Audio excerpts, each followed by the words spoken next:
Welcome to another episode of Alpha Intuition Podcast, where I'm here to help you become the CEO of your life.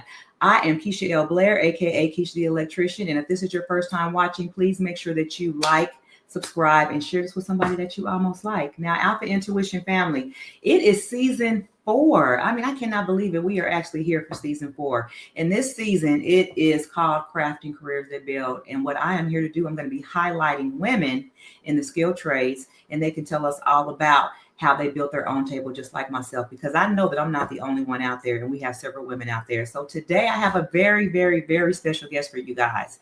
And she is a trailblazer in construction and project management with over 19 years of experience. She has a Class A Commercial Contractor and a certified business owner. And after managing multi-million-dollar construction projects for after 18 years, she decided to take her own knowledge, skills, and abilities and build her own table. And she built her success on leadership, lifelong learning, and legacy. Alpha Intuition family, it is my pleasure to welcome to the stage Miss Majeeda Bey. Majeeda, what is up? How are you? I'm good. Hey, Keisha, how you doing? Oh, I'm doing great. I'm so happy. You know what? I mean, when we ran into each other at the last mastermind, I was like, oh my goodness. I was like, I have to find her. And I saw you standing over there, had your hair down, had the cute little dress on. So you're like, where's she at? I'm like, oh my God, I'm sitting right next to her. So I'm like, I'm so happy and ecstatic to have you as my first guest for season 4. Thank you, thank you, thank you. Thank you so much for having me. I'm really excited to be here. Yes, well, look, I just want us to hop right into it because I know, people sit up and they'll see somebody look like me, somebody look like you. I'm like, these women are not in skilled trades. I just don't believe it. So yes, we are, and we're here to stay. So we're just going to talk about it today. For sure. Yep. So why don't you tell me about, just your personal journey and how you got started in construction? Okay. So I have to start with, well, I'm gonna go way back. All right. I love math and science. And so as a result of that, I chose engineering as my degree when I went to college. And they said civil engineers help to maintain the quality of life. And that sounded like something I could do. So pursued civil engineering, graduated from Virginia Tech. And when I was looking at different projects or different jobs to apply to, what really stuck out to me was construction management. That was the focus during my degree track.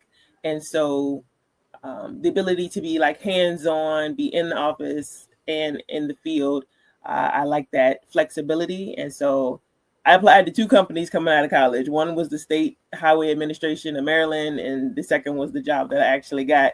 And so they made me an offer, and I spent 18 years with a concrete construction company in project management. And over time, I found that it was really like, I was gifted for it. Initially kind of going in, I was just like, they don't want me here. I don't belong. And then over time, I'm like, I'm actually pretty good at this, and I just found that like project management was more about like logistics, being able to like see the big picture and put the right people in the right places and managing resources in an efficient way. And I think naturally as a woman, we do that in our lives. So it translated well to project management. And here I am almost 20 years later and still in it. Oh, that's amazing. I love math and science too. Those are some of my favorite classes to take in school. And I tell people I would just do math for fun. They're like, what is wrong with you? I'm like, I love it. I took calculus in high school.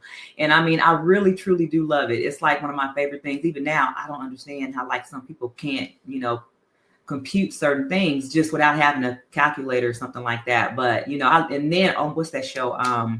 Hidden Figures. When, Taraji P. Henson played, I can't remember the lady's name, but she played, I think it was Johnson, but whoever she played, but she, got to calculate all that stuff out by hand. I'm like, I remember doing that, doing fractions and doing square roots and all that stuff by hand. And people are like, how do you remember that? I don't know. I just do. Mm-hmm. Yeah. Yeah, I actually wrote a paper in high school on trigonometry. It was just something fascinating about being able to like take math and apply it to solving problems, whether it was the height of a building or the angle, it was just the practicality and application of math drew me to it. So yeah, that's what led to engineering. So it wasn't like this, oh, I wanted to be an engineer when I grew up. It was like math, science, engineering sounds good, you know. Wow, that's funny because I actually, when I was in high school, I wanted to be an electrical engineer.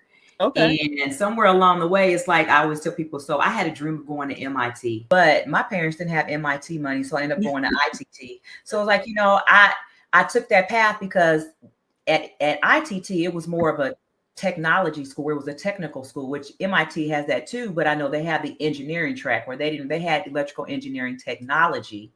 So it was just slightly different. So, just from my path, I always wanted to be an engineer, and then I ended up settling for being, and I wouldn't say settle, but I ended up going on the path to where I became a technician. Then I became an electrician. Then I went back after I left construction, I went back to being a technician and instrumentation. So, that was just my path. But I'm sure like on your journey, you probably had to deal with a lot of things. And as far as like, being the first. So have you ever had like a lot of first or any first in your career? Because I know in my field, I'm usually always the only woman or the only person that looks like me. Right. So interestingly enough, the company that hired me actually had a couple other women project managers on staff. And so I was able to see, like my company's kind of like ahead of the game, because I would actually go to meetings, on site and weekly project meetings or coordination meetings. And there were like no other women. So I was just like, oh, my company's, like they're trailblazers, they're hiring whatnot. But yeah, it was years actually before I started to see other women in the room, being the decision makers from other companies. And then as far as other women business owners, I met one late in my career, and looked like me, had been in business for, I think at that time, over a decade, and has a story. Like she's definitely overcome some obstacles to be where she is. And she does work now all over the country for the federal government. And so I think it's important to, if you don't see yourself in spaces, to become what our friend Lisa likes to call the possibility model. Yes. But, and even what Gandhi said, be the change you want to see. And that's really what inspired me, kind of later, after I got over they don't want me here, I don't belong, once I really started to like settle into what I was doing and seeing that like I really do this well, and it provides a great quality of life for people, and they just don't have the exposure to it. Like nobody told me, like you have a great living in construction or in project management, or realizing that there are different avenues to be able to be in the construction space. Like, no, you don't have to be the technician or, the boots on the ground. Like you could actually be behind the scenes and, kind of pulling the strings to move things forward, and realizing how important that is. And so for me, it was like, okay, I want other people to believe that it's possible to have a good career here, whether they're women or other minorities. Just recognizing that this is a great quality of life. It pays well. And for me, it was about creating an environment where people had the opportunity to advance. That's really what inspired me to, kind of pursue entrepreneurship. Because sometimes you can see people kind of in a position and there's no room to grow. And I kind of got to that space too. Like I'm just one of them people who like, okay, what's next? Like, how can I grow? Like, how can I challenge myself? And sometimes in an organization, you can kind of get to the ceiling, and there's like, we don't need you to do anything else. Just stay right there. And for me, it just wasn't enough. I'm like, all right. So I started actually doing some things outside of work just to challenge myself. And fast forward, it kind of led to like, okay, if I'm able to do this for this person over here and help them generate millions of dollars in contracts, like, why wouldn't I do that for myself? And so it was just like, just challenging myself to grow and to see what's possible. Like, I just want to see, like, I want to leave it all on the table, like just die empty, like just pour it all out, So just always looking for ways to grow and improve and see what's on the other side of it. Wow. So you mentioned, like you said, you were at that point to where you were excited about your career and then that, you wanted to, inspire others. So how long were you in your career before you had that turning point? Because I know for me, when I first, got into construction, I'm gonna say maybe like the first 10 years, I didn't really want to encourage other women to go through what I went through. So I'm serious. I didn't want, and people were asking me to do, like, I do a lot of career fairs now, right? Mm-hmm. And I do a lot where I go into the schools and I talk to kids about AI resistant jobs. But I mean, I didn't want to talk to any girls about doing what I was doing because I felt like I was being, treated a different way. And I didn't want to be responsible for somebody else experiencing that. I mean, now it took me a while. I'm going to say probably about maybe 15 years or more into my career, maybe 20, before I said, you know what, I think this is something great that all kids need to learn about, even other women. So how long did it take you before you got to the point to where you wanted to start sharing what you did with others and encouraging them to take that same path?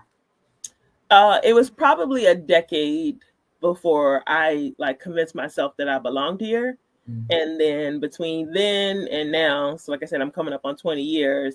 So about the same time frame, and probably maybe 5 years ago, where I was just like, maybe, because I've been in business now 4 years. And so around that time frame, actually, I went to a conference with our coach, Eric Thomas, and it was in Phoenix. I think it was the 1% challenge, and went to that conference. And I remember asking the question about, if you're in a space and you don't feel like your voice is valued, like, what would you suggest? And before I could even finish the question, coach was like, why are you there? And I did, essentially he was just like, go where you're celebrated, not tolerated. That's right. And so I think that's really what planted the seed that I needed to chart a different course, choose a different path.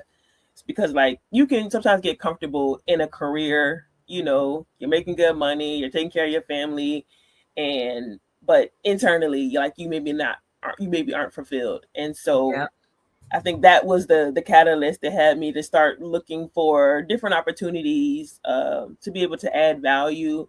And so I started helping other small companies with estimating. And as I did that, I was able to help, one contractor in particular generate $2 million in contracts.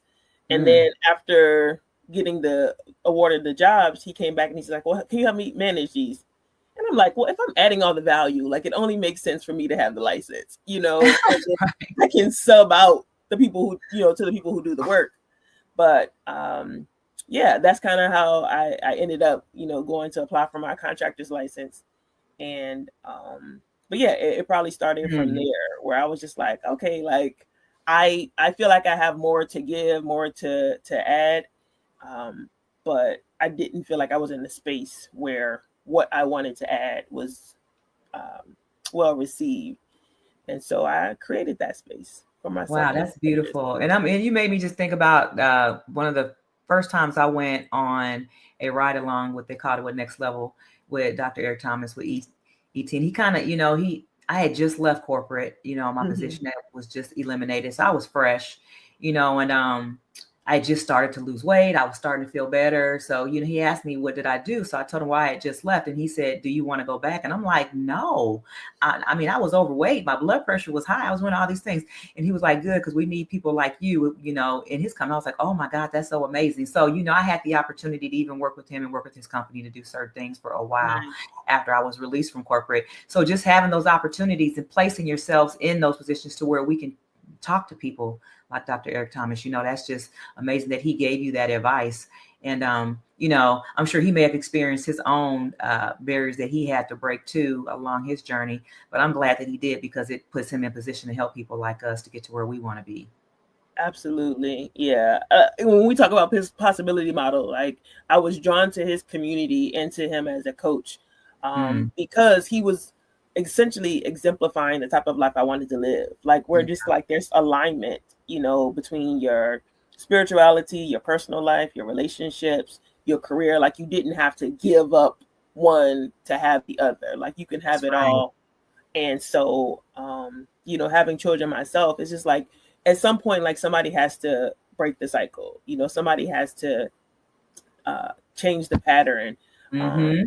It's so, routine. We do what our parents did. We go work a job. We take care of our family, but like we don't really aspire for much more than that. And there's so much more to life. There's so much living, to be had, that, your work or your job, your career doesn't define you. Like I used to tell people all the time, like civil engineering is what I do. It's not who I am. Yes. It's a part of who I am. Like I salsa dance. I like to shoot pool. I started learning golf. Like I'm so much more diverse as a person than just my career. Yes. And I think it's important to be able to experience those different aspects of yourself, to really give them the energy and care that they deserve, because at some point neglecting those sides of you or those forms of expression can lead to the anxiety and the depression and the stress, because it's just like there's a part of you that's screaming to like be expressed and you're ignoring it or you're neglecting it. And so that was part of my transition too. It's just like my life should not be consumed by my job. I have children. Like my children need their mom sometimes. I want to be able to just take them to practices and show up at school events or field trips. And it shouldn't be that I can't do it because I got work to do. So that's really what led me into this path. Like people need a better way of living, and what better way than to create the space for them to be able to do that. So wow, so you made me think about one of my community members from Next Level that I met. Her name is Christy Rutherford, and right before my transition into entrepreneurship, I met her at one of the masterminds, and I'm telling her my story and things I'm going through, and she looked at me and she gave me the perfect analogy. She said, "Your pipes are bursting," and I was like, "Wow." She said, "You got so much pressure, so much buildup between the weight gain and the high blood pressure and the anxiety and the depression. And now all that pressure has to go somewhere. So your pipes are bursting." And it just immediately clicked. It was just like, okay, it made so much sense. And so that was, as I'm listening to you, it sounds like at that time, you were dealing with something where it was almost like your pipes were bursting and you were just trying to figure out where you needed to go. So that leads me to my next question. It's like, did you ever feel like there were barriers that you had to break within yourself, like any limiting beliefs that you had to change in order for you to get to that next step? Oh, absolutely. It actually took me probably 2 years to leave the job when I had come to the conclusion that like that was the move I needed to make. So I attempted to resign once, and then they were like, "Well, what do you need us to do?" And I'm like, "Well, if I could continue working from home," and because this was like kind of in the middle of COVID, so they had sent us home to work, and then they were like, "All right, you need to come back in the office." And when I had that time at home, I'm like, the pace is so much better, Girl, like I'm loved it during COVID. I ain't gonna lie. I hate to say I was working my butt off. I probably worked more at home than I did when I was in the office, just because I was at home, Yeah. Well, I think during that time too, it helped me to realize that I was more effective working in a space by myself. You can get distracted at work. You're in an office with a bunch of people, and I'm very task oriented, but a lot of times, somebody needs something, I'm, there to help. And so a lot of times my work, kind of got pushed to the back burner. But when I didn't have to go nowhere, it's just like I could just get my girls on the bus and then like put my head down and just do what I needed to do without some of the distractions. And so when they were like, "Okay, you got to go back to the office," I'm just like, I don't want to go back. So anyway, the job, they attempted to make some concessions, offer me a raise and, kind of lighten my workload. And I'm like, y'all could have been did this, but I didn't ask, right? Like I hadn't asked, I hadn't made it known that like I needed something different. Like I knew within myself, but feeling safe or comfortable in the space to be able to ask for what it is that you want. And so who don't have no problem with asking? Men. They have no problem with asking, like, "I'm out, peace, I'm gone." Like, wait a minute, and then we get all the work dropped on us because we're trying to be loyal. Yeah, and that's something that I'm still learning, right? Like, ask for what you want and advocate for yourself. I would advocate for everybody else, but I'm like, I can handle it. And so Pastor Tyus says that delayed obedience is disobedience. And so I should have left 2 years prior when I was like, but they made some concessions, made things quote unquote easier. And so I stayed. And it was like the pain compounded even more so those 2 years. Like, and it was just kind of feeling like I was fighting against myself. Like, you already know where you're being led to work or what you're being led to do. But I wasn't clear that I was being, I thought, this would be something fun to do, like a new challenge, but realizing like it was so much bigger than me. Like, no, this is a calling. This is a greater purpose to what you're doing than just leaving your job or just, having your own business. Like, you're creating, I say, I bring care to construction. Right? There you go. I love that. CARE stands for competence, accountability, reliability, excellence. And I say that because throughout my career, right, of course, being a woman in a male-dominated industry, you can sometimes deal with some challenges or barriers. And when you talk about limiting beliefs, like some of my beliefs were like, I don't belong here. And then once I realized, oh no, I do belong here, and I was put here for a reason, I started to move a little differently. And I've worked with some really great guys over the years. And I've worked with some not so great guys. But when I was able to transition into business ownership, it was learning that what you're called to do or what your purpose to do is bigger than you. And so not making it about me, right? Like, my business, I would actually like have a business that runs without me just so I could be a mom. But it provides a great quality of life for the people who work with me, or it provides opportunities for advancement for people who may not otherwise have those opportunities, at least not as early in their career. And I don't want anybody to feel like they're limited in terms of how they want to grow. Like, all right, you want some more responsibility, you want to be able to add more value, here's an opportunity to do so. But I don't want me to limit a person's opportunity to get to where they want to be, whether it's in this industry or outside of it, whether they work for my company for a lifetime or they're here just to transition to something that they really want to do. I have a gentleman right now who works with me, and his dream is to have his own restaurant.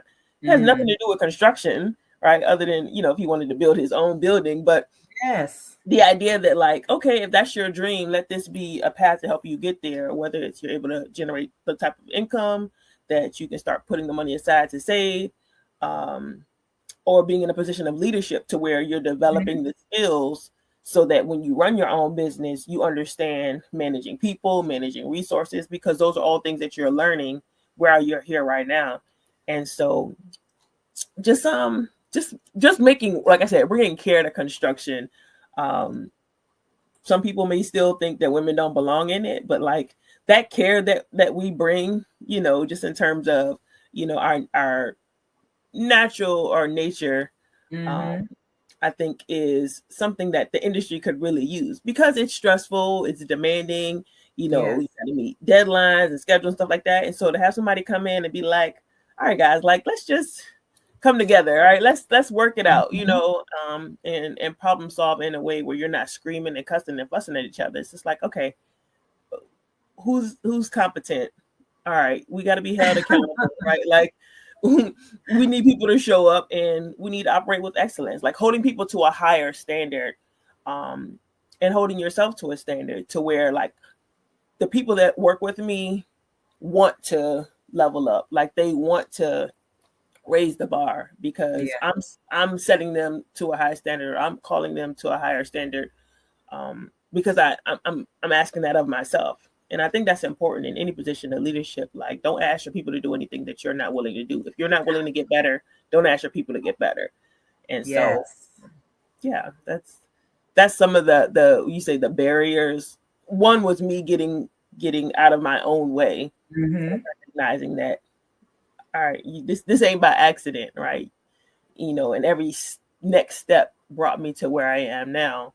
But fully embracing that the work that I'm doing, like, is more mission driven, right? Like, yes, there's good money to be made, But even when I was at my former job, one of my ideas was like, I take care of people and the profits take care of themselves. Mm-hmm. And so, still maintaining that same mentality, like people will go to bat for you. They'll be loyal. They'll work harder. They'll show up. They'll operate with excellence. They'll bring care to their work when they know that you're going to take care of them, or you care about them as a person. And so, creating a culture and an environment where people feel like and know that they're cared for, and that is what's going to help our company elevate, but also help them to grow as well. I like that. So give me the acronym. What does CARE stand for? Competence, accountability, reliability, excellence. I like that framework. Look, every construction site, every maintenance team, every corporate team needs that framework right there. That is something that's definitely needed. Now, because I know what communities you're in, I'm going to ask you, what is your primary with the flight assessment? My primary? Yeah. It is air traffic controller now. It used to be grounds crew. Grounds crew used to be my primary, and then they kind of shifted as I shifted into my role now as a business owner. As a business owner. Mm-hmm. Yeah. I can see that because I'm sitting here thinking, I know she ATC because I'm ATC all day. It's like, hey, ATC, So yes, definitely, I could definitely see that. And then the other thing that you talked about the gentleman that works with you about wanting to open up his own restaurant and the things that he needed to learn. That's all about leadership. You know what I mean? So as because you speak and I can tell that you've been in not only being a leader, but also, teaching others about leadership. So as far as you having to own your own business now, what are some things that you've learned as far as the difference between leadership and management? Leadership is all about responsibility. Like you have to own what you know, what you don't know, what you have to learn. A lot of times in management, you're given the task that you have to do. And so it's pretty finite in terms of like what your job description is. And in leadership, your job is figuring it out, So when you come across obstacles that you may not anticipate, or you're dealing with a situation that you may not, you have to figure it out. Yeah. I enjoy that part because like every day I'm being challenged to innovate. I'm being challenged to look at things differently. I'll give you an example. Cash flow. Cash flow is probably one of the biggest challenges as a construction company. Just because the way we, particularly in commercial construction, because the way that we bill typically monthly, and we may not be paid 30 to 60 days after we bill, but we've already done work, because we're billing for, let's say, the full month of October, and I should get paid hopefully by the end of November, but it may not be till the end of December, before I get paid for work that I did 3 months prior. And so learning to manage cash flow, but realizing that relationships are a big part of that. I developed a lot of relationships over my career. And so when I transitioned into my own business, I had suppliers and representatives from those different companies who were like, yeah, sure, we'll help you. Yeah, we got you a line of credit. And so that's helped me to manage cash flow. But even realizing that they understand how we get paid. And so it's okay to pay bills late. Not all the time, right? But it's okay if he's 30 to 60 days late. But they have a name for that. What is it called? Accrual? Are you accruing it or something like that? Well, what is it? Don't get me the line. I forgot. I've been out of touch for like a minute, but I know it's like, it's not really like you're paying it late because it's like, you have that time to pay it like over the next month. So, but it's like you have it in your budget and you know that it's going to be paid that next month. So you add it in to the cost that you have to spend. So I might be saying the name wrong. Well, no, accrual is when you're talking about in terms of accounting, but I'm saying because of the relationships that I have with representatives, even with lines of credit, the bill might be due in 30 days, but because of how our industry operates, they know that you probably aren't getting paid for 60 days. So if you pay 30 days late, they're not, closing your line of credit or putting you in a position where you have to pay cash for everything. So just having that understanding and building a reputation that you do pay your bills, right? Like, it's not like I'm neglecting you got good credit with them. They know that you're going to pay them because of the relationship and the reputation that you have with them. Absolutely. And so, yeah, that's just one of the things in terms of leadership, is just like learning, because I'm like, oh my gosh, this bill is due. And of course, in our personal lives, you pay something late, particularly when it comes to credit, your credit score will drop in a heartbeat. 200 points. It was only $5. It don't matter. You do 200. Like, what? Yeah. But understanding, like, in business, there's a different relationship with money. And so I've been able to develop a different relationship with money, being a business owner. And it's helped me to, kind of like calm and, be more at ease with, okay, this is late, but make sure that I pay, regularly, and pay when I'm able to. And so when they see that you're making regular payments and, paying what you can when you do, they tend to leave you alone. Or you might get an email saying, hey, just letting you know, and just communicate, right? Like, I'm not ignoring them or avoiding the emails. Hey, I'll respond. Hey, I'm anticipating payment by X, Y, and Z date. As soon as I receive that, I'll be paying you. So just communicating and letting people know, like, where you are, and understanding. Like I said, I've had to learn a lot about all the different aspects. Like, before I was just in project management, but now I've had to learn insurance and bonding and accounting, and getting people around me who can help me in those areas has been critical. I have a great insurance agent, a bookkeeper who, has helped me in a lot of ways, just advising and giving me different things to look at. And so realizing, like I said, it's not about me. It's about surrounding myself with the people who can help me build this vision that was given to me, And so that's been a part of the journey. But like leadership, I think, is essential to being successful in any business. I don't need people. I want people who can lead themselves. I just created a platform, right? Like, that's essentially a business is. I've just created a platform for you to be able to lead yourself. And so I want people to be able to operate. Like, yes, you need to spend time with them, help them learn what they need to learn, but I'm also challenging them to become more competent, right? Like, next week, I'm scheduling for all of my guys to get CPR and first aid certified. You can use that anywhere. You know what I mean? Like, yes, it's important in our industry, but it's also something that you can use if something happens in your family, or you're at a cookout, or anything like that. So just skill development and just helping people to level up. Because I feel like, as humans, if you will, right, like, there's so much more in us, but we're not expected oftentimes to do more than just the bare minimum, or to do just enough. And there's this quote that says, typically in jobs, they pay you just enough so that you don't quit, and you work just hard enough so that they don't fire you. I don't want that I want people to, like, come with their A game every day at work, and work in a way that reflects who they are as a person. So when I talk about care is who I am. Yes. It's not just a nice, catchy, motto or catchphrase. Like, care is who I am. Like, in my personal life, in my business life, I care. And that acronym, I'm going to show up with competence. I'm going to show up with accountability. I'm going to be reliable. I'm going to show up with excellence in everything that I do. And if I'm not, you can hold me accountable to that. And I don't mind being called to the carpet and being challenged to be better in those areas, because I wanted to reflect who I am as a person and as a business owner. So yeah. Man, I'm ready. Look, I'm looking for a mic so I can maybe have pen drop. I'm gonna have to do something. I'm gonna have to drop. That was a whole mic drop right there. Listen, I got all these, different thoughts. Me, ATC, I got questions, right? So I'm sitting up here, I'm just listening to everything that you're saying. It's like I'm trying to write some stuff down so I don't forget, because it's just, you're saying so many amazing things. But the one thing that made me think about is that, even with leadership, as I'm listening to you talk about communication and building those relationships.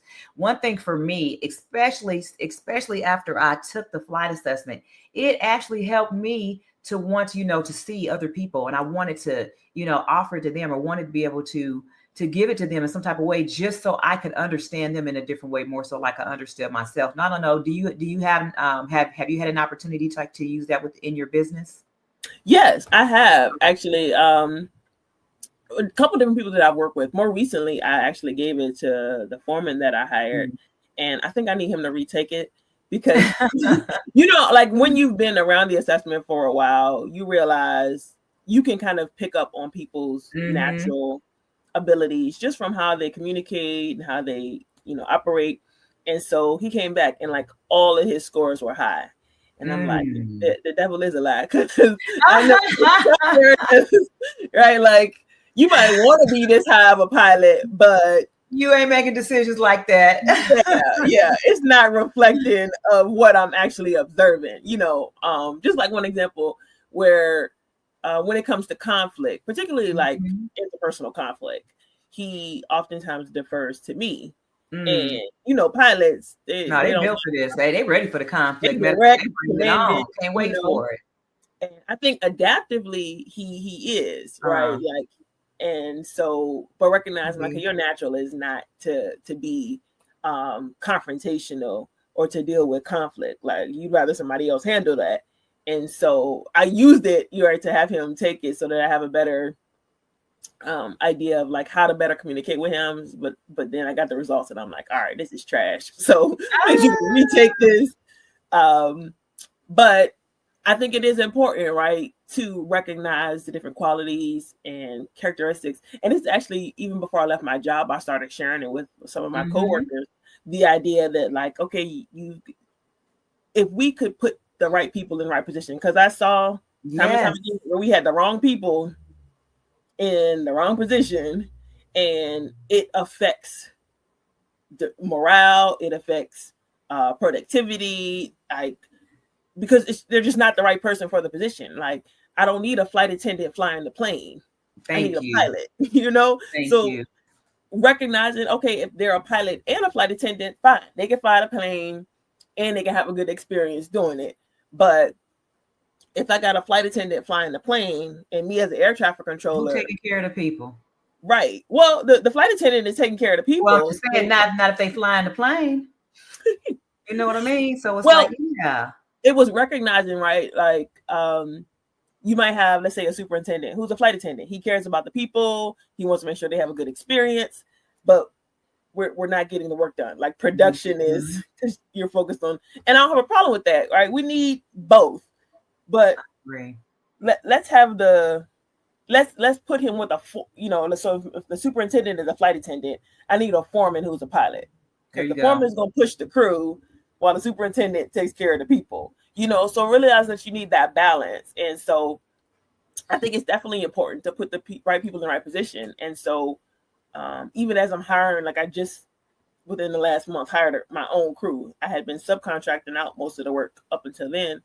And so hiring my own crew, I want to, as they work with me, figure out, okay, and that's something that I've been talking to my superintendent about as well. It's just like, okay, recognizing how people work, how can you get the most out of them? Like, how can you have get the best outcome, and putting them in a position to where you're leveraging their strengths and minimizing their limitations. Like we talk about in the flight assessment. So yeah, I definitely plan to use it. Maybe not formally with my crew, because I have a mixture of Spanish speaking and non-Spanish speaking individuals, and so trying to communicate the flight assessment. I'm semi-fluent in Spanish, but like maybe not fluent enough. And just as me thinking, mine at ATC Brains, they always going. That might be something that we can even mention, is that would be great if it were in different languages, or if it were you were able to communicate with someone in their own language to where it could. I'm sure that's something that could be done, but that would be great if you could use it for other cultures. And I think about when I used to work in Oakland, I had people from 17 different countries on my team.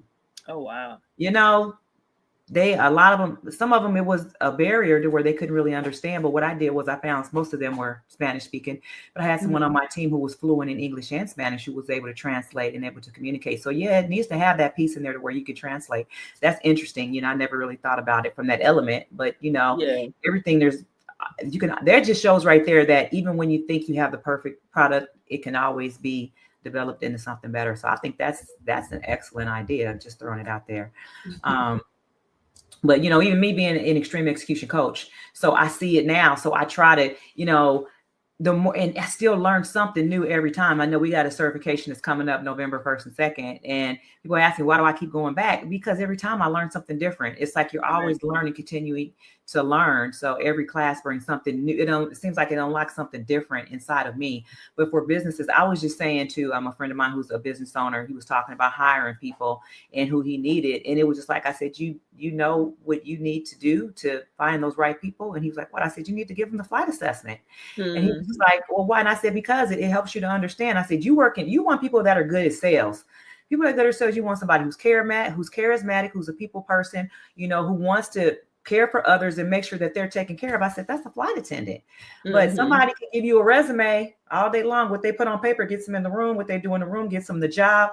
Well, it's almost like the flight assessment will tell you who they are in the room before they actually get there. So it's not wasting your time and theirs. But there are some mishaps. Like you said, the person, he had all those high scores, but it just kind of gives you a little bit of insight as to who that person is. And it helps them to understand, helps you to understand them just a little bit better, but it allows you to communicate with that person more too. So that's one of the things that I like about it. And I found it to be beneficial for me. Yeah. And I think too is recognizing sometimes even your own limitations. I was actually having this conversation this past weekend with another business owner, and he's talking about like having difficulty hiring people or really knowing who to hire. And I'm like, you need to put somebody between you and the people that you're hiring. Right. So the guys that work in the field, they might come through referral, or they might contact me directly either from where I worked previously. But when it comes to hiring people for, let's say, my admin team, I work with an agency, and I've communicated to that agency my vision, what I'm looking to do.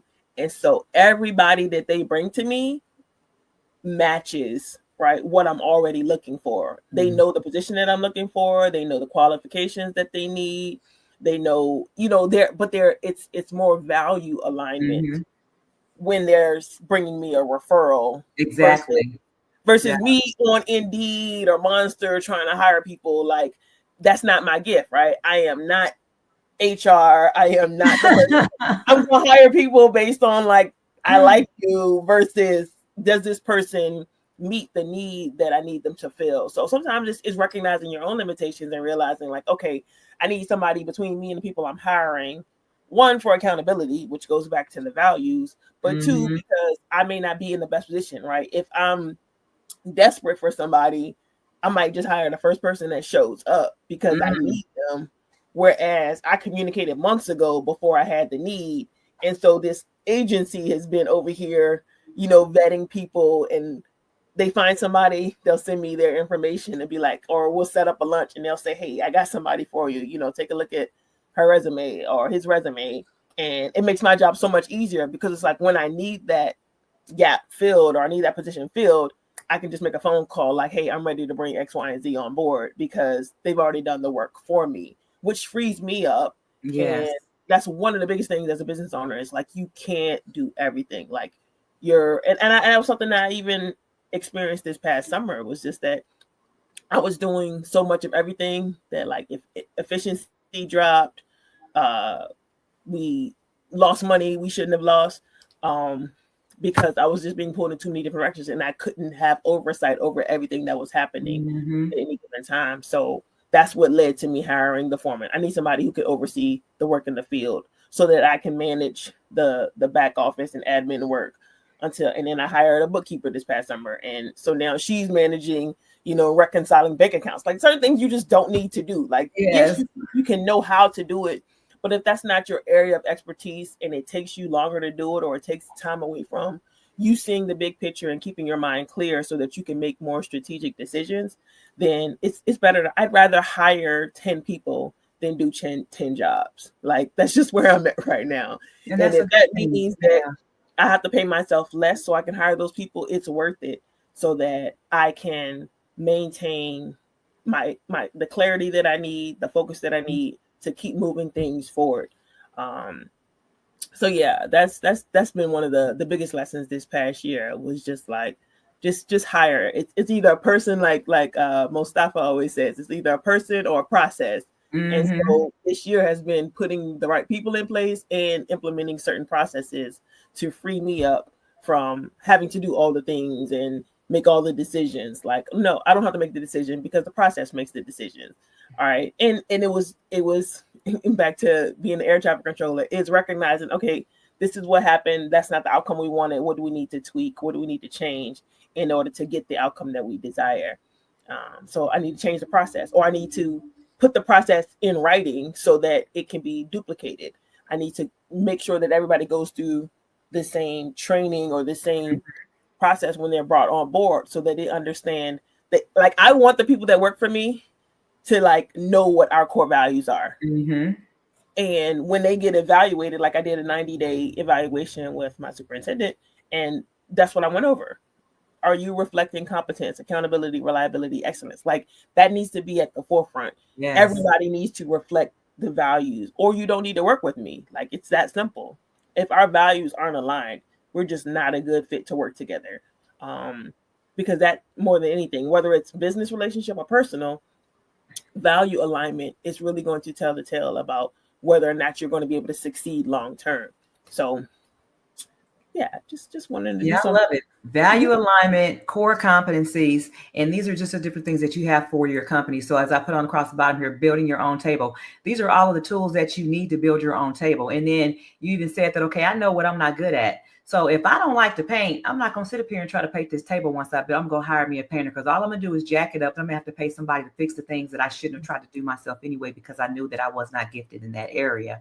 So the beauty of you understanding that, and you said knowing what your limitations are, that is a great thing. And I think those are all great core values, even to have as a leader and a business owner. I'm only 2 years in, really, about a year and a half, 2 years into entrepreneurship.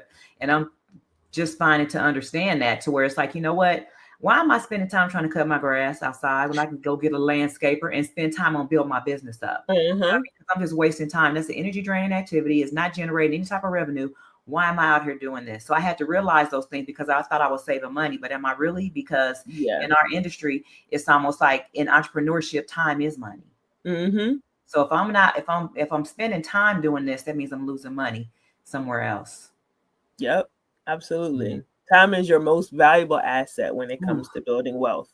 I learned that like years ago. Say that again for the people in the back. Say it again. Wait a minute. I need to hear that again. Say it for me. Come on now. Time is your most valuable asset when it comes to building wealth. Time is your most valuable asset when it comes to building wealth.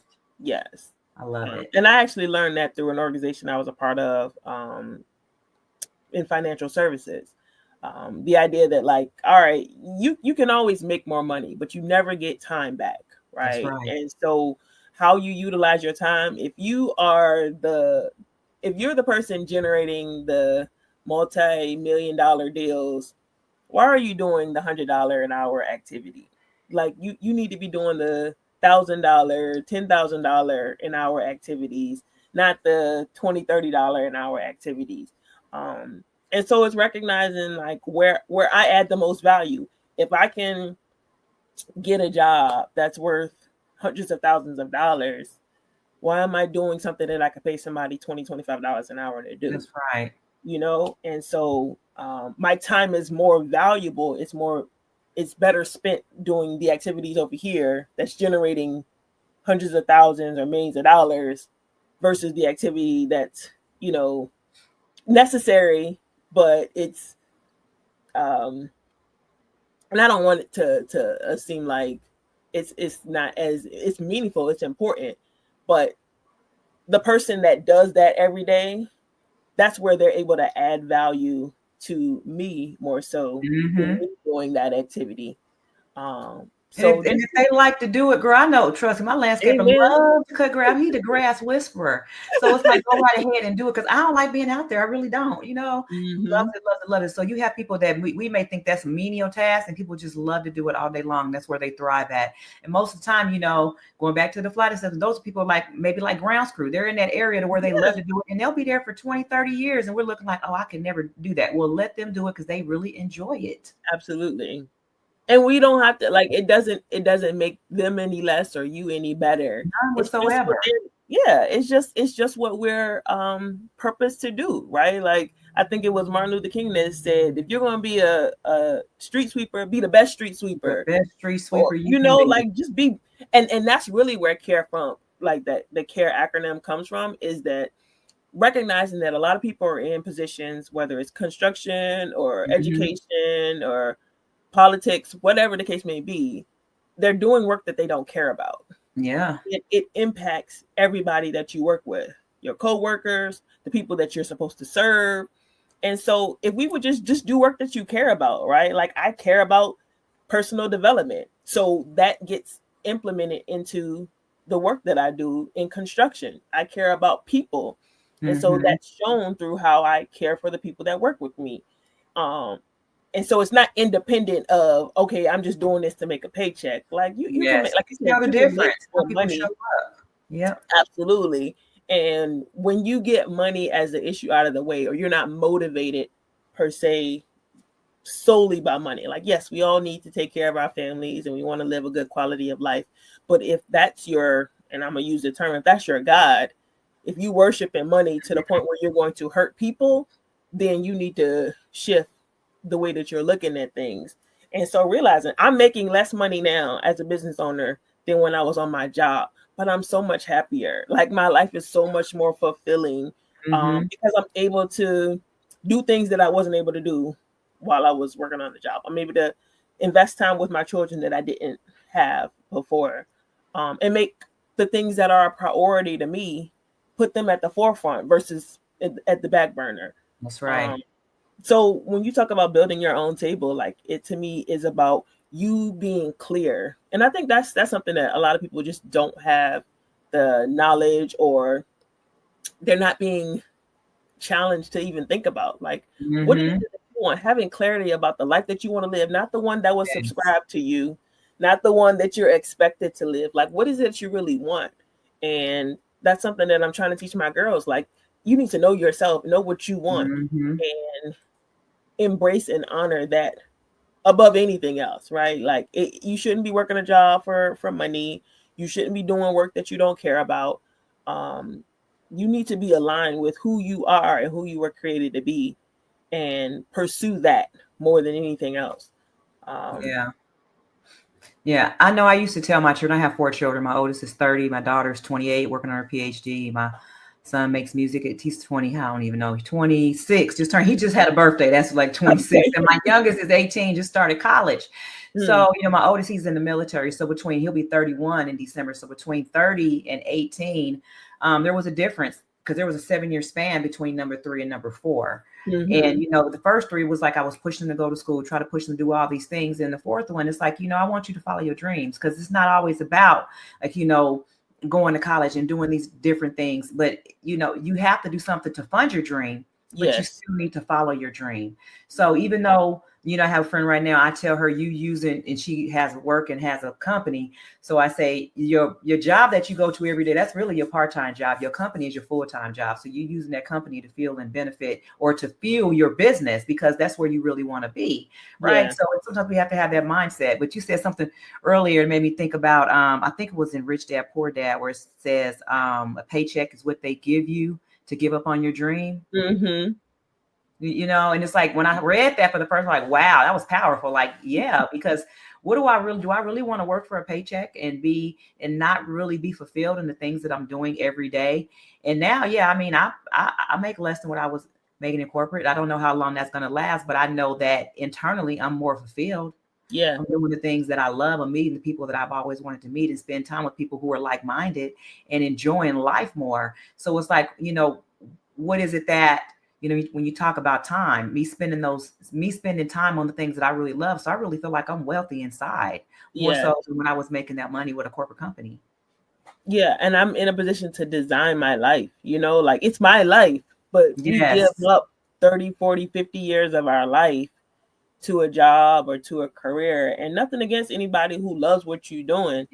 And I'm still in construction, right? Like, so I obviously love what I'm doing, but like, when you know that there's more in you, when you know that your tank is still full and you haven't even scratched the surface of like what's possible, like I want to see what's possible for me. And when you talk about the next generation, right? My children are watching me like that. They were Yes. also inspiration for me, because it's just like I have a 11-year-old who's a level 9 gymnast, right? She's going to be competing All level right 9 this now. year. Yeah. Little And Simone so Biles, come on now. well, she's a Jordan Childs fan, right? Oh, okay. We love What's her Simone. We name? all love Simone, but Jordan Childs is, she loves her energy. And so we were when she was 3, I recognized that she had this level of competitiveness. 3, like, why you gotta race me to the car? I'm picking you up from daycare. And so I realized that, like, okay, she loves to win. Well, if she don't see me winning, how is she gonna know what winning looks like? How's she gonna know what winning looks like? And yeah, maybe that's in competition. So that's how I actually got into gymnastics. I'm like, she needs something to compete at, because this energy, right? I don't need you to compete with me, but I could get her to do things that she otherwise wouldn't do by competing with her, right? All right, I'm gonna beat you eating these greens, and she would eat the greens. But that's good. That was also, the catalyst to help me to move in this direction, because it's just like, as I saw her excelling at that, I'm like, I can't ask my child to do something, right? That's hypocritical to ask her to be her best if I'm not being my best. If I'm asking her to, push herself and I'm not pushing myself. I was just kind of coasting. And so that really ignited a fire in me to be like, okay, how can you show her winning in your game, right? Like, gymnastics is her sport, but how can you show her winning in your sport, right? Winning was not me coming home and being too tired to engage with my children because I'm stressed out from working all day. Like, I didn't even have the capacity to, like, really engage with them. I'll come home and, like, literally, like, come lay down and maybe fix them something to eat, and then I'm back in the bed. And so that's not winning, right? And children do what they see more than what you say. Yeah. So I can tell them all day long, you need to get good, you need to do this, you need to do that, but they're going to learn more from my example. And so that also challenged me to, like, you need to step up, right? Like, they need to see you living your best life. And so now look, I be outside and they be like, Mom, you always doing, because I want what you see me doing, I want for you. I want to see you living your best life. That's right. One of the things that you enjoy. So my oldest is in gymnastics. My youngest loves swimming. So, she gets to do swimming every week. But I just want you to embrace the things that you enjoy and experience and get exposed to life at a high level, and not accept that this is all you can do.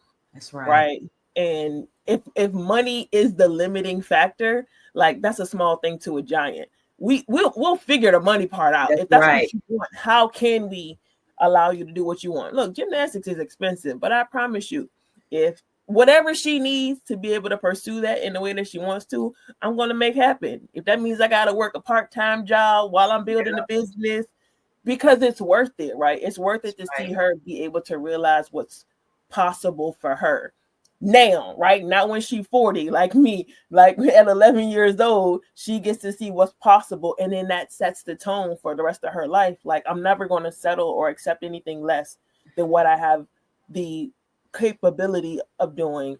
And the way that I'm able to do that for my children, like, that's what I want for the people that work with me. Yes. I want them to be able to set that example for their children. Yes, I work in construction, but because of the company that I work with, I've been able to advance. I've been able to get promotions. I've been able to put some money away, save money, invest, right? The things that I learned through financial services, I want to be able to bring that to the people that work with me, so that they're not just working a job, but they don't have any savings. They don't have any investments. They are not protected. Their families aren't protected. Like, no, I want y'all to have the same education and information that I've been exposed to, or be able to apply it to your own families. Because if I die tomorrow, my family might miss me, but they're going to miss me with a couple mil, right? That's right. Yes. Stuff, they got time and energy to figure stuff out.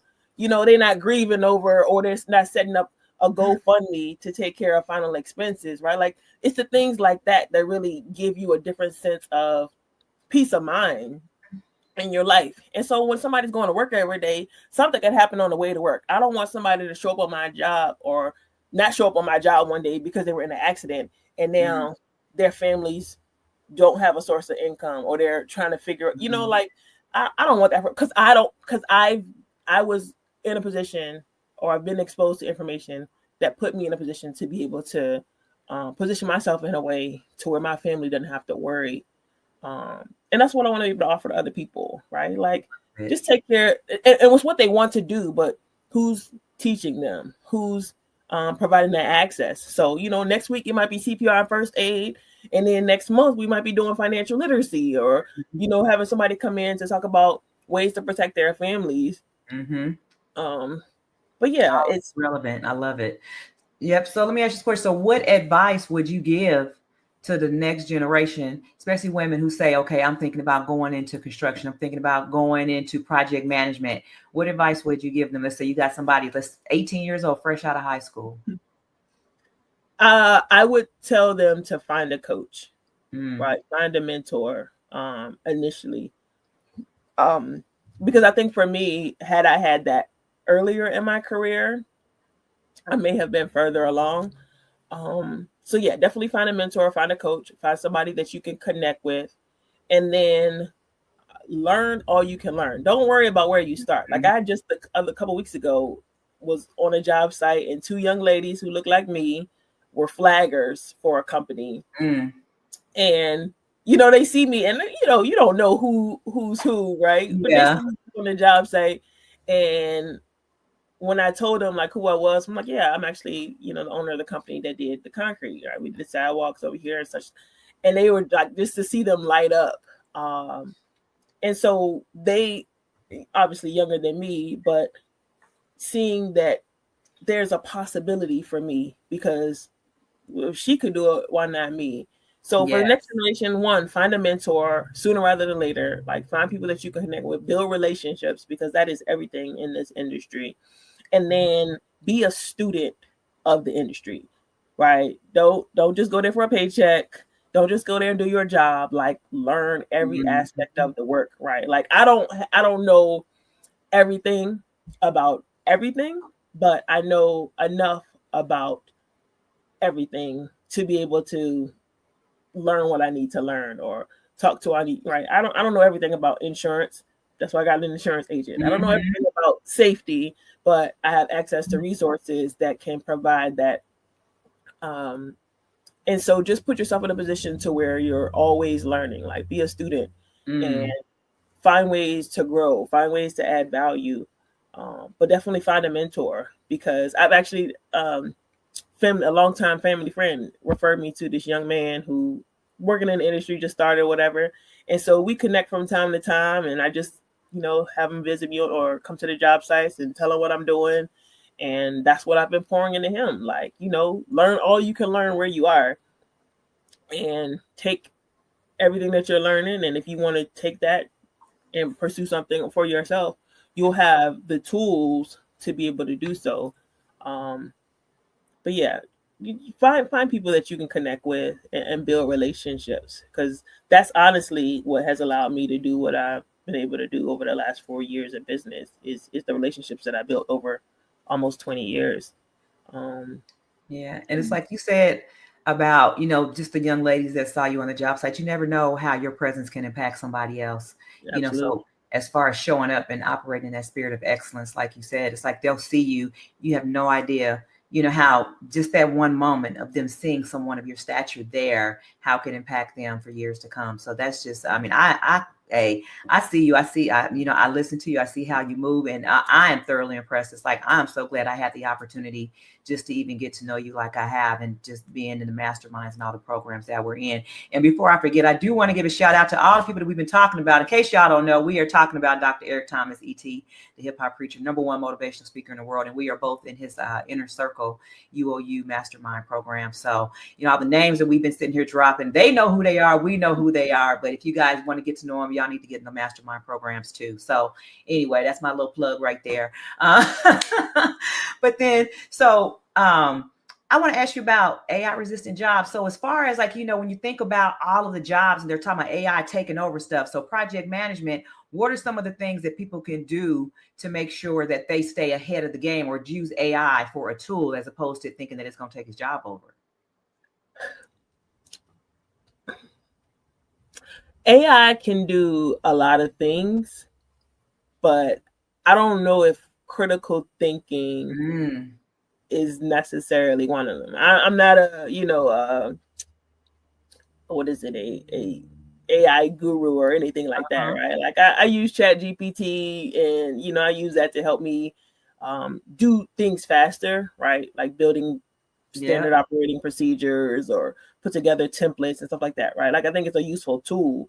But in terms of problem solving, critical thinking, like on the spot, if there's a situation right now, if I get a phone call from the field and it needs to be resolved or somebody needs to come up with a solution, AI can't necessarily do that. No, it cannot. It cannot.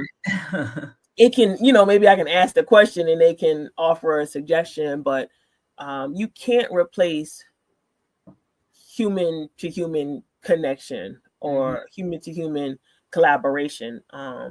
And even when you talk about the mastermind, right? The mastermind is two minds coming together. Right. If we're always deferring to AI, it's only one. That's so true. But or maybe it's the culmination of tons of minds, but it's the idea that like us coming together, we're going to get or create something greater than we are apart. And if we're only going to like one source to find the answer, it's essentially limiting your potential as a human being to realize what is possible for you. And so in terms of like certain things, listen, I don't know if AI can pick up a hammer and put together your forms or place and finish concrete. Like, construction is kind of one of them industries where like, you can create equipment or tools to make things easier and faster and safer, but you can't eliminate the human touch, right? The human element. With, a subcontractor a couple of weeks ago, and this man can put together curb forms faster than anybody I've seen. He can have forms up within an hour or two and be ready for concrete by the third hour. And there's a skill that he's developed obviously over years of doing that work to where AI can't replace that, right? Because it's his experience that has taught him the fastest, quickest, most effective way to get this work done in an efficient manner. And so AI can't replace experience. And so for construction in particular, right? I like that. Say again? AI cannot replace experience. Yeah. And so particularly like in our industry, right? Like it's kind of hard to replace the boots on the ground, the hands-on, right? Like aspect of the work. And so if you're looking even at project management, part of project management, sure, you can put something, right? AI may be able to put together something on paper, but can it assess whether what it put together on paper is actually going to be constructible, right? Like we can put together a schedule, but can AI assess whether this schedule actually makes sense? It ain't going out there looking at the job site. It's not going to be able to compare those notes. What if you got any setbacks? It's just not going to be. What if it start raining? You know what I mean? It's like it's not going to be able to. But it can't take time, lag time, all that. What are you going to do then? So you need that human element. It can't, like I said, it can't replace the experience of the person who's been installing, right, and understanding that, okay, sequentially, this needs to go before this, but this person has to coordinate with that person, right? Like that interpersonal aspect of the work can't be replaced with AI. And so, yes, use it as a tool to support what you're doing, right? In project management, like, yes, use it as a tool, or even as a business owner, use it as a tool to help you get things done faster that don't necessarily require, right? Like I don't need to put together my whole SOPs. I can just give Chat GPT a prompt. There you go. Put together put together SOPs for this particular activity, and they can, from the mind that it gets all the information from, it can put all of that into a SOP, and then I can check over it, review it to make sure that it aligns with what I'm trying to communicate, right? I don't need to spend like 2 hours doing it myself when I can get that done in 2 minutes. It helps to save you that time. I Yes, was mentioning a friend of mine yesterday. We were talking about doing something, and I was telling him, like Musa always says, build better, faster. I said, there's a way for you to build better, faster. And he was like, well, I want to go through all these steps. I want to do this. I said, okay. I gave him an analogy. Let's just say we both going to Miami. You decide to gas up your car and you go to Miami, and I come over and I hand you a plane ticket. And you basically what you're telling me is you want to turn that plane ticket down because you want to drive. Meanwhile, I'm getting on the plane and I'm there. We're taking the same trip. I'm just doing it a little bit faster because I'm using something that you don't even know about. You know what I mean? So AI is just that tool that you just have to understand to help you to build better, faster, to get to where you want to be, as opposed to you taking the traditional route. And, I don't think it's going to eliminate people. I think it may eliminate the process, but it's not going to eliminate the people. People just have to learn how to use it so they can implement it into their system to make them more efficient at what they already do. And I think too, when you think about the demands of our industry, right? The schedules, the deadlines, milestones, right? We need AI to do the work that we would have been doing by hand or doing manually. We need it to help us get things done faster and save us time. So the industry is demanding it in a lot of ways because there's so many moving parts.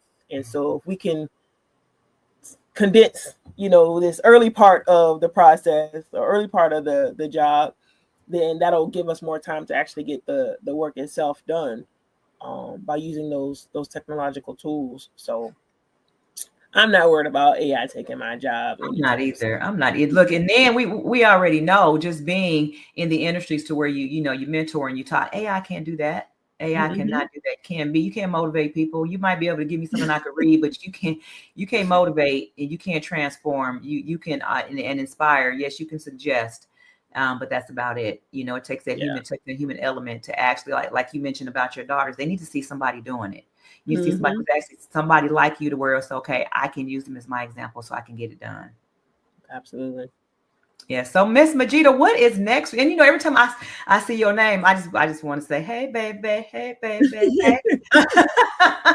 So Miss Majeeda Bey, what's coming up next for you? Do you have any upcoming projects or any upcoming events? Yes, we are negotiating a couple of projects right now, and it looks like we should be getting those jobs. Just got to get some T's crossed and I's dotted to finalize that.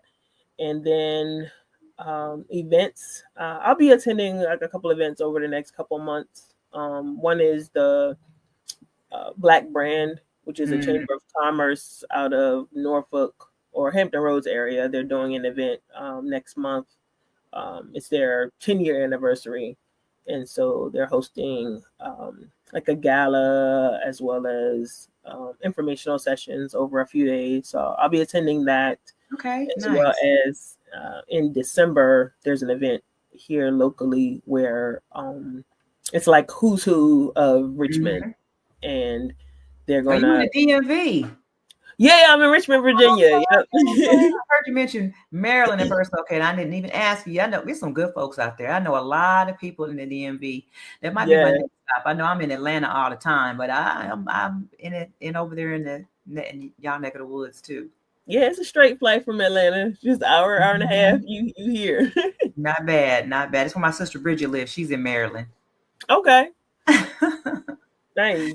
Yes. But yeah, those are a couple events. But in terms of projects, like I said, we have a couple that we're in conversations about. Should be starting a new project at the end of this year. We already have the contract for it, but that should be starting up. And so the future is looking bright. A lot of opportunities. I'm not gonna say they've been handed to us. We've been able to negotiate quite a bit of our work, and build relationships. Like I said, from the relationships that I built over the years, kind of putting us in position to, kind of be at the forefront for consideration. And so I'm just looking forward to, what we'll be able to create, and now having a team to, move forward with me it's like, all right, now I'm responsible for people, to make sure You that they have know, steady work. And so that motivates me. That's challenging me to like, okay, mm, that's a different level of accountability. When people are relying on you to be able to feed their families, and provide them 40 hours a week in work. It's like, all right, who do I need to talk to, or what jobs can I look at, or what do I need to do to fill the gaps in? And so making sure that I'm staying ahead of that, to ensure that I can have a sustainable business long term. And a lot of that's just through building relationships. And so yeah. that's really going to be my focus coming into, going into 2026, is just building more strategic relationships and partnerships with the companies that I want to work with, and letting them know like who we are, what we do, what we value, and see how far we can take this, right? Like this is my legacy essentially, Yes. and so I want Brown Bey to be a company that's here, for years to come, and if it's something down the road that my daughters want to take over, they can. And if they don't, maybe I sell it to the employees, right? And it becomes an employee-owned company. I don't know, right? The possibilities are endless, but I'm kind of letting it unfold in front of me or reveal itself to me. Like I have a vision of where I want it to go in terms of like the type of culture I wanted to create, but what it can become, I think, is going to be bigger than what I could even imagine. And I'm excited about it. Those possibilities are endless. So what about writing a book or anything like that, or having a mentor program, anything like that in your future? Uh, a book, yes. I've started one. I've actually co-authored 2 books so far. Nice. My own Okay. solo book. I started a solo book, and I need to finish that. And it's actually, I'm not gonna say it's unrelated, but it's not specific to construction. Mm. It's more related to how I was raised, which allowed me to become really who I am. And so that book is really dedicated to my parents, to honor them for Sound like, like it's related to construction to me because it took you there, so it's got to be on the yeah, path, on the journey somehow. And then, I mean, I can see care written all over it. You know what I mean? It's got to have some care in there somewhere.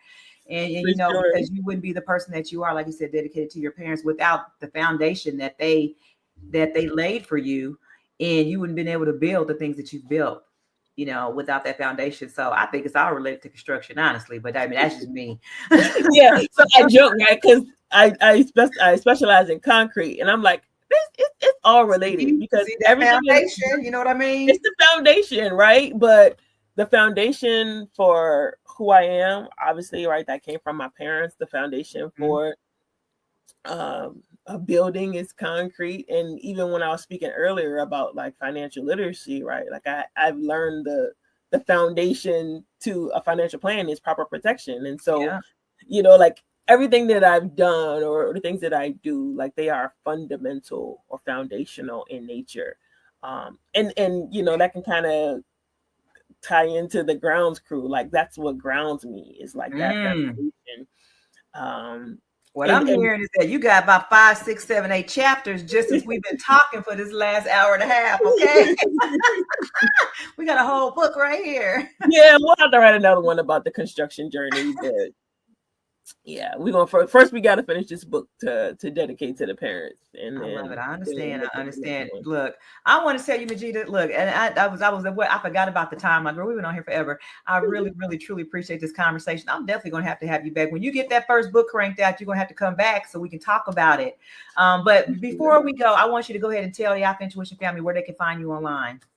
Majeeda Bey, just as it's spelled, there's probably not anybody else with that name. So it'd be easy to find me, Majeeda Bey, and that's on Instagram, on LinkedIn, on Facebook.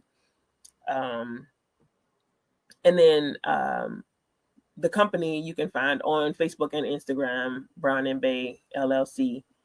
And then our website, brownandbay.com. In the process of updating that, so we'll have some more current pictures and videos of work that we've done.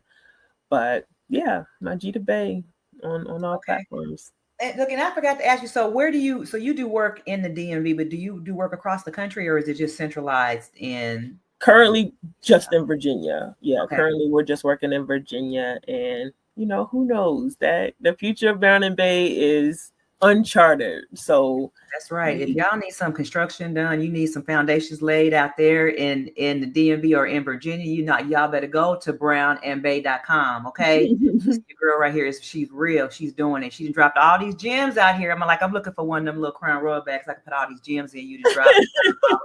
I don't even drink like that. But Majeeda, I just want to say thank you so much. Anything that you would like to leave the Alpha Intuition family with before we go? No, I just want to thank you, Keisha, for giving me the opportunity to share this time and space with you and to be on your platform. And I look forward to, being back on in the future, and just encouraging those who are watching to support, what she's doing through her podcast, and share it with women in your networks and in your communities, so that they see, what's possible for them, and support women in construction. Yeah. That's right. All right, y'all. Look, this is season 4, crafting careers that build, and we have had, you see, a powerhouse on here, Miss Majeeda Bey of Brown Bey LLC. You guys, just look for more of this to come for the next few episodes. Now, I have 21 episodes per season, so this is episode 1. 21 is my favorite number. My birthday is November 21st. So anyway, we got 21 episodes with the season. I got 20 more people that I have to bring on this platform. So if you are someone interested in coming on Alpha Intuition, if you're a woman in construction, if you are somebody who is in an AI resistant career, and you would like to come and share your story, just, DM me. Or you can follow me online. You can see me. I'm Keisha_the_electrician, or you can go on LinkedIn under my government name, Keisha L. Blair. But you guys just make sure that you like and subscribe. If you have heard anything that Majeeda Bey has said and you want to give her flowers and tell her how good of a job she's doing, please feel free to leave that information down below as well. But we're going to go ahead and get up out of here so you guys can get back to what you're doing. But just make sure you keep rocking with me. And if you guys have been here since season 1, you already know the journey that we've gone through. And you know that the journey to the top of any mountain begins with one single step. I thank y'all for being here. Don't stop, keep climbing. And remember, as always, y'all keep that energy. We out. Peace.